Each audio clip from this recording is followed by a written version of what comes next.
Hola, soy Mauricio Herrera, director del semanario Universidad, y estamos en Puntos de Vista. En esta ocasión nos acompaña el historiador y miembro de la Comisión de Notables, nombrada por la presidenta Laura Chinchilla, don Vladimir de la Cruz, para discutir algunos aspectos puntuales de la propuesta que ellos le han planteado a la presidenta y al país acerca de algunas modificaciones fundamentales en la estructura institucional de Costa Rica. Y es un placer para nosotros tenerlo en este programa, que es una producción conjunta entre el Semanario Universidad y Canal 15, donde retomamos los temas que tratamos en nuestra edición semanal del Semanario Universidad, donde esta semana el título principal de nuestra publicación del semanario es Ideas de notables enfrentan un complejo aterrizaje a la realidad. Y otros títulos de portada que traemos en esta edición es una información relacionada con la contaminación por agroquímicos que sufren los niños de Talamanca, según un estudio que ha realizado la Universidad Nacional, y un reportaje acerca de cómo las comunidades de Guanacaste y San Carlos luchan contra la presencia de arsénico en el agua que están consumiendo algunas de estas comunidades. Pero para entrar en materia, don Vladimir, el informe que ustedes presentaron ha causado un gran revuelo en el país. Se han escuchado muchas voces que lo consideran un documento valioso, positivo, con propuestas interesantes y necesarias para el país.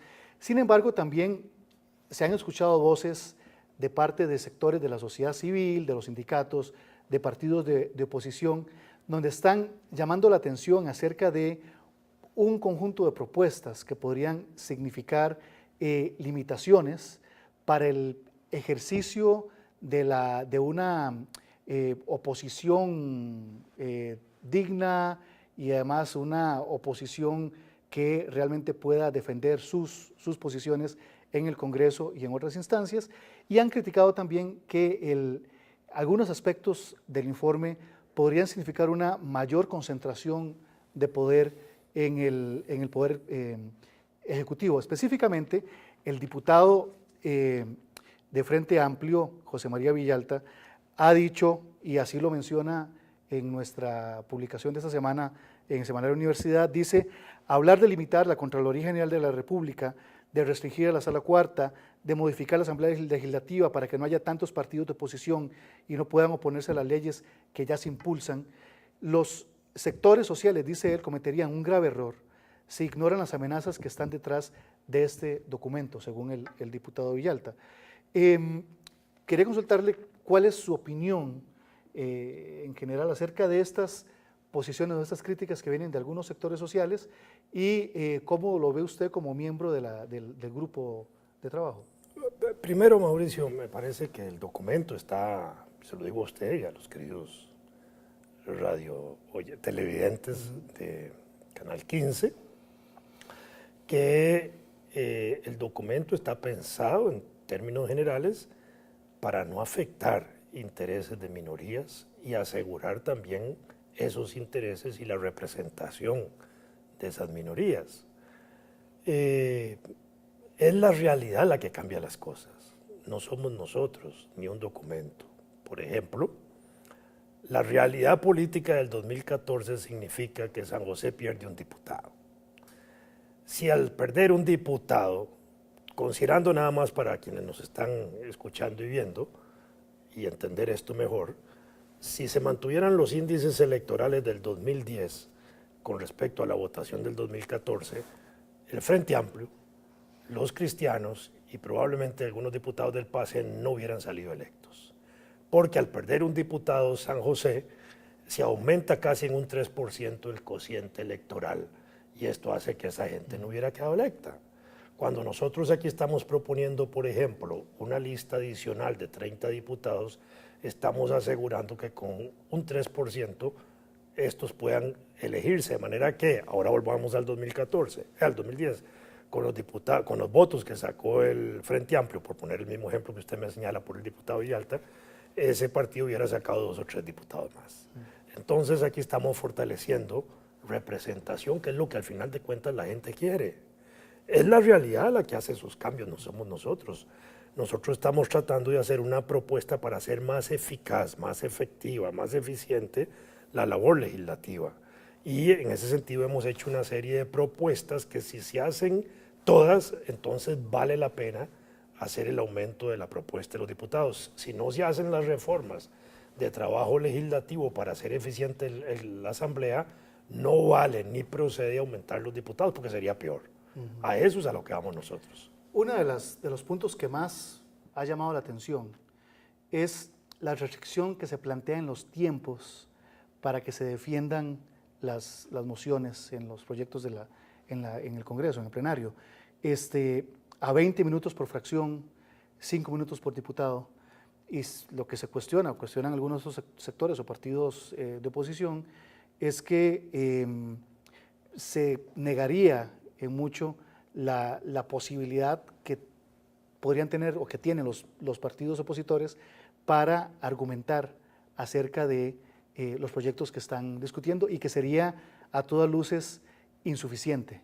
Y que de alguna manera el Parlamento significa, es un lugar donde se va a parlamentar y que se restringe esa característica fundamental de esa institución, sí, de ese poder. Eso es técnicamente lo que se llama el derecho de enmienda, el derecho justamente de los diputados de tener su espacio de expresar sus puntos de vista. Eso no lo hemos eliminado. Hemos puesto, digamos, ciertamente un límite de tiempo porque es irracional que si un diputado presenta 1000 mociones de forma, cambiándole una coma a un proyecto, un punto y ese tipo de cosas, porque así son, entonces tenga 1000 horas para defender eso. Y entonces un diputado paraliza toda la Asamblea Legislativa, impidiendo también la realización del derecho y las mayorías que se expresaron parlamentariamente. Y eso no debe ser. Si la gente se queja del trabajo legislativo, muchas veces es por ese sabotaje, por ese llamado filibusterismo, que también así se le ha llamado a esa práctica, de algunos diputados de pequeños o de grandes partidos que hacen eso para, digamos, paralizar la Asamblea Legislativa. Aquí lo que estamos obligando es que a eso se produzca. Yo oigo la Asamblea Legislativa y a veces un diputado pide la palabra. Y pidiendo la palabra habla 2 minutos del tiempo que tiene y dice, ya no tengo nada yo que decir en esto, entonces le voy a dar la palabra a fulano de tal. Y se brinca incluso el reglamento en el sentido que es el presidente el que da la palabra. Él empieza a operar como presidente del Congreso dándole la palabra a los diputados que quiere. Eso sí, ya no pudo expresar más de 2 minutos, pues no tiene que expresar más. Y entonces cada diputado expresa lo que tiene que expresar. Usted fue candidato presidencial 3 veces. Tres veces con Fuerza Democrática. Eligió su partido diputados. 3 diputados. Que tuvieron una participación muy, muy protagónica. Y donde efectivamente se recurrió a esos mecanismos para defender las posiciones que legítimamente consideraban que eran justas y necesarias para el país, y se recurrió a esos mecanismos. No pareciera una contradicción en este momento que si usted en el pasado ha defendido, mediante su partido, estos mecanismos con los cuales los pequeños partidos pueden oponerse, ahora esté impulsando unas medidas que podrían recortar esa capacidad. En el caso mío hay consecuencia, porque yo en aquellos años, siendo candidato, señalé, creo que en un artículo en el semanario, señalé que en mi opinión los diputados lo que tenían que hacer era expresar sus puntos de vista, fijar posiciones y dejar votar. Así lo establecí yo con mi responsabilidad. Si yo hubiera sido diputado, que eso es lo que me corresponde. No sé si en la práctica yo hubiera sido uno de esos filibusteros, pero por principios creo que esto es lo importante. Es decir, uno fija posiciones y deja votar. Si habrá cosas que por su naturaleza nacional requieran un debate más profundo, entonces se puede acudir a la movilización popular para tratar de frenar esas cosas, como también se acudió en el combo en aquella época. Tenemos que ir a una pausa y volvemos muy pronto con el historiador y miembro de la Comisión de Notables, Vladimir de la Cruz.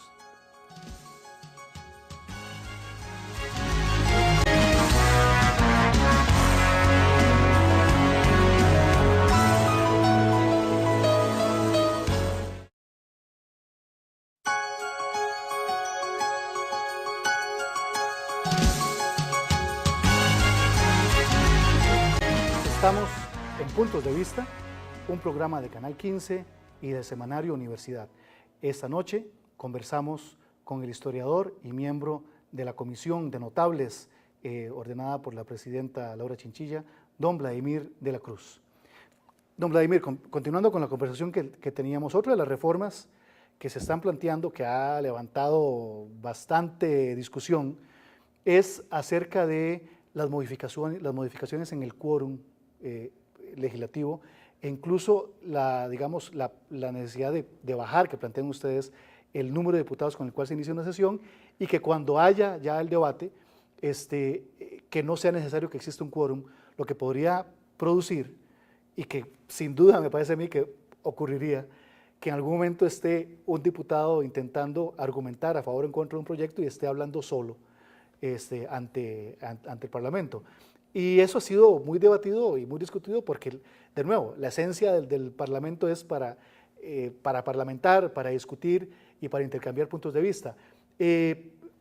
¿Cómo impedir que si una propuesta así llegara a plantearse, a convertirse en realidad, se llegue a dar e impedir que se den ese tipo de abusos? Usted y yo hemos vivido en Estados Unidos. Yo estoy seguro que usted y su experiencia en Estados Unidos le tocó ver un parlamento como el norteamericano funcionando con un diputado, porque a mí me tocó verlo. Y no pasa nada, el diputado habla, expone sus puntos de vista, están las actas, está la televisión, está la radio que transmite el discurso, que al final es lo que vale, ¿verdad? Y aún así siempre los diputados tienen el derecho de agregar al acta todo aquello que no han dicho en el discurso. Eso no se quita, se agrega y nadie siquiera lo oyó. Y se agrega al acta. Probablemente tampoco casi nadie lee las actas, a pesar de que las actas se publican en Costa Rica el mismo día en que se produce la sesión, solo que en ese momento no están totalmente aprobadas, pero está el acta íntegra, ya en la noche uno la puede leer ahí. Entonces eso no se elimina, pero sí le da funcionalidad al Parlamento, en el sentido de que ya el quórum no se puede romper arbitrariamente para sabotear el proceso parlamentario, sino que por abierta la sesión, con que haya un diputado en uso de la palabra, la sesión está funcionando. Solo se va a requerir el quórum para votar. Eso va a hacer más responsables a los diputados y los va a obligar ya no a parlamentar como sinónimo de chachalaquear, para decirlo gráficamente, porque muchos diputados no es que parlamentan, es que no dicen nada. No tienen una idea, una. Entonces aquí lo que se va a provocar es que tengan que producir ideas y tengan que producir discursos coherentes y concretos y van a tener los diputados que verdaderamente quieran oírlos y el Congreso va a tener una dinámica de discusión cualitativa, no la dinámica que tiene hoy, donde verdaderamente se pasan el churuco legislativo, es decir, la palabra de una curul a otra, para hablar paja, literalmente. Aquí van a estar obligados a decir lo que tienen que decir de las leyes. Por eso hemos eliminado también esa discusión de las mociones de forma. Eso lo ve de una vez la comisión de forma, no tiene que discutirse en el plenario. En el plenario, mociones de fondo, ahí sí, porque las mociones de fondo obligan a hacer planteamientos razonados, planteamientos inteligentes, le va a elevar el nivel al Parlamento y la gente va a estar más satisfecha oyendo y viendo que también pueden ver la sesión parlamentaria. Hay otra de las reformas que ustedes están planteando que llama la atención, que es la limitación de las investigaciones legislativas solamente a funcionarios públicos, cuando en la práctica hemos visto en los últimos años que la convocatoria de personas privadas, especialmente en lo que ha sido casos de corrupción, ha resultado ser de mucha utilidad, no solamente para que la Asamblea, sino para que el público en general conozca detalles de situaciones que han ocurrido que nos afectan a todos. ¿Por qué razón? ¿A qué viene el interés de que solamente sean funcionarios públicos los que tengan la obligación de acudir? En principio por la responsabilidad política y funcional que tienen los organismos públicos y porque hay responsabilidad de los funcionarios públicos. Con los funcionarios, con las personas privadas, pueden negarse a declarar como generalmente lo hacen en las comisiones, no tiene sentido. Pero además no tiene ningún vínculo legal que alguien vaya a una comisión legislativa y los tribunales de justicia. Eso es como irle a cantar a la luna. Es decir, si aquí las comisiones parlamentarias tuvieran un peso, como lo tienen en Estados Unidos, de que pueden pasar casi de una vez a la parte judicial, aquí estaríamos hablando de otra cosa y probablemente nosotros hubiéramos estado en ese marco de fortalecer ese control político de la Asamblea Legislativa, pero no teniendo ese control no se soluciona mucho eso. Eso no impide que puedan llamarse siempre funcionarios de empresas privadas y si están vinculados a fondos públicos, están ligados al aspecto público y en eso la Asamblea no renuncia, ni nosotros hemos renunciado a que cualquier persona que maneja fondos públicos, aunque sea indirectamente, pueda ser llamado a rendir cuentas y a establecer las responsabilidades no solo civiles, sino también penales. Pero junto con eso, en el informe, en las partes relacionadas, bueno, tanto con la Asamblea como con la Contraloría General, en lo relacionado con las investigaciones, se siente que hay un énfasis en fortalecer las garantías que tienen los aludidos, los interpelados, en el sentido de reconocer muchísimo, darle un énfasis al debido proceso, a la posibilidad de que ellos puedan tener de participar en las conclusiones o de tener algún tipo de voz en las conclusiones que se están elaborando, y da la impresión como que se están dando muchas garantías a los aludidos por las investigaciones, tanto en la Asamblea como en la Contraloría. No es solo eso. El problema más grave es que hay en Costa Rica es que hay procesos de esa naturaleza en donde a alguien que lo están investigando no le dan derecho de defensa, no le permiten estudiar su expediente y cuando se da cuenta tiene una sentencia encima, es decir, se ha violado todo. Ahí estamos diciendo que eso no debe suceder. Es decir, que debe haber garantías de las personas de conocer todo el proceso, la acusación, tener posibilidad de defensa, etcétera. Estamos más bien protegiendo cosas de las que ahora no existen. Creo que tal vez es una mala apreciación en la forma, pero en el fondo lo que estamos es protegiendo más bien los derechos no solo de una persona, sino de todas las personas. Porque todas las personas pueden verse en un momento determinado por una institución de estas a un proceso de esos y de pronto lo que se encuentra es en los tribunales sin haber visto el expediente, sin saber por qué y casi de una vez a la cárcel. Y eso no puede ser. Igual estamos proponiendo ahí que tampoco puede haber situaciones de detención arbitraria donde a los 2 años no hay acusaciones. Si no hay acusaciones, la gente tiene que quedar libre. Y para eso entonces el Ministerio Público y quien corresponda tiene que agilizar las acusaciones, tiene que precisarlas, porque esas personas que no están libres y que se mantienen en un estado de detención arbitraria, esos son literalmente presos políticos, porque el Estado los tiene presos porque le da la gana, porque no tienen acusación alguna. Estamos en Puntos de Vista, esta noche con el historiador y miembro de la Comisión de Notables, Vladimir de la Cruz. Volvemos en un instante. Gracias.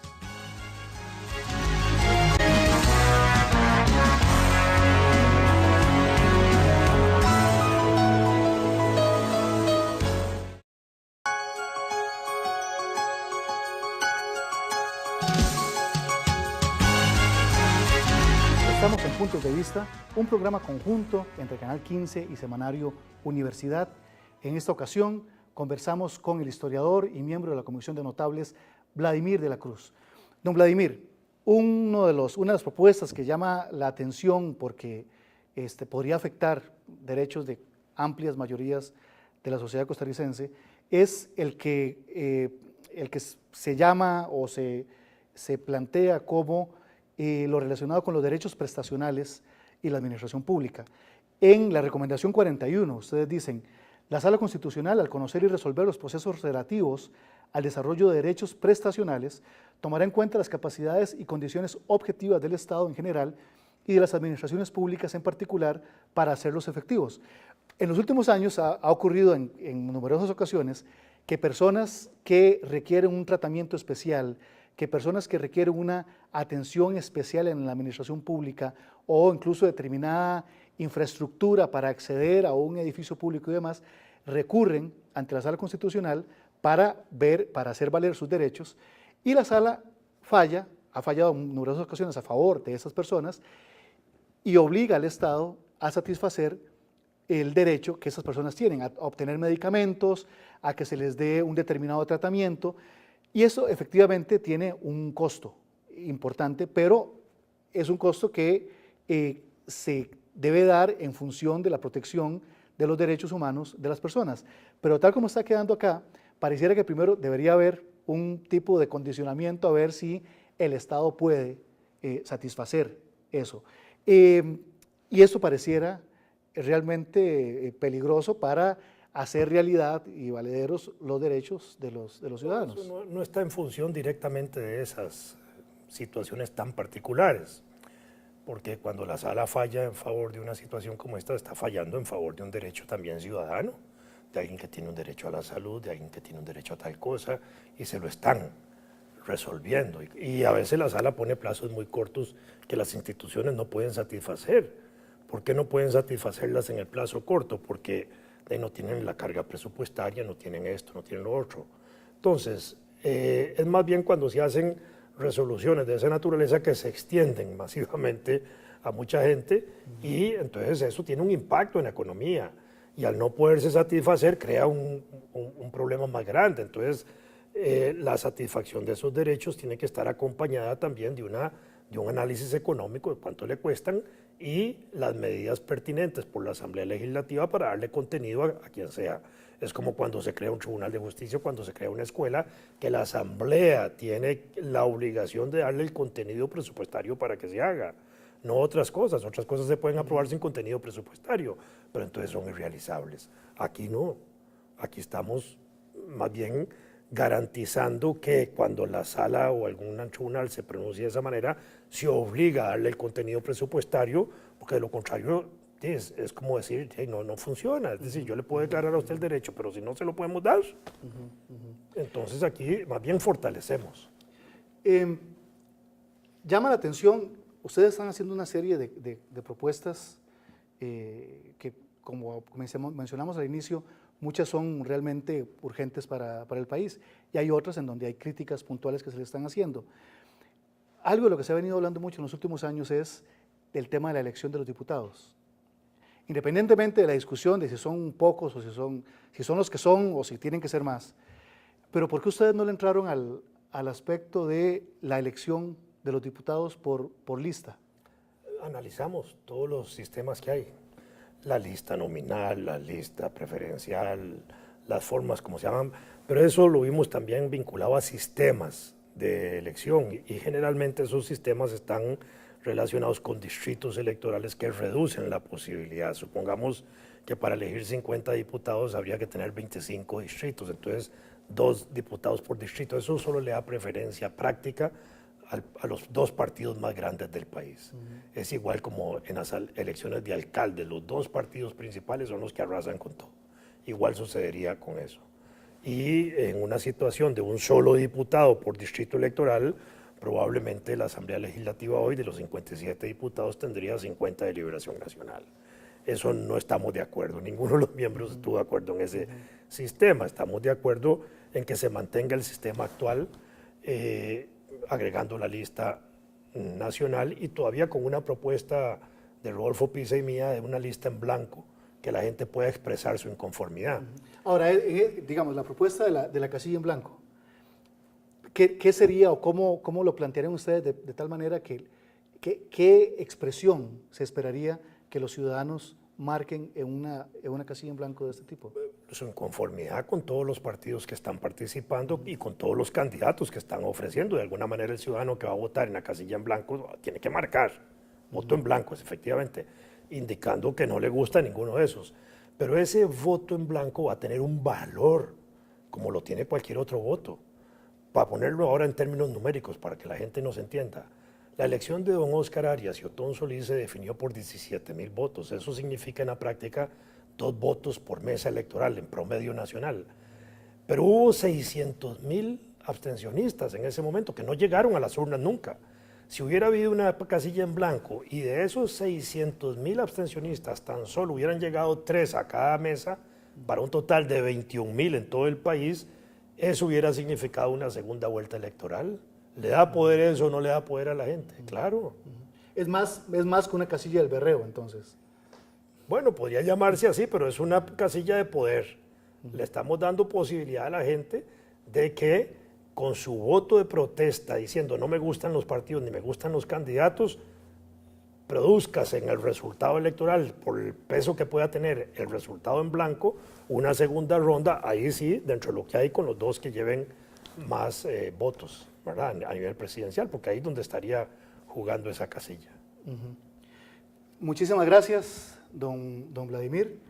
Hemos tenido una conversación rica, aunque siempre breve y acotada por los ritmos de la televisión, pero yo creo que es de mucha utilidad para los televidentes conocer las respuestas que en tono tranquilizador usted está intentando dar acerca de las objeciones y las críticas que se le están haciendo de parte de los sectores sociales a algunas de las propuestas del documento, en el sentido de que podrían limitar de alguna manera la posibilidad de que la oposición ejerza un papel enérgico. Pero hemos recibido y nos ha dado don Vladimir de la Cruz una serie de explicaciones donde insiste en que más bien se está fortaleciendo y que más bien se están dando garantías, y que la comisión siempre procuró mantener muy a la vista y con mucha atención estas garantías y la posibilidad de que la sociedad civil y los opositores puedan tener siempre una voz fuerte y vigorosa en el debate público. Llegamos así al final de Puntos de Vista y los esperamos la próxima semana en un nuevo programa. Gracias.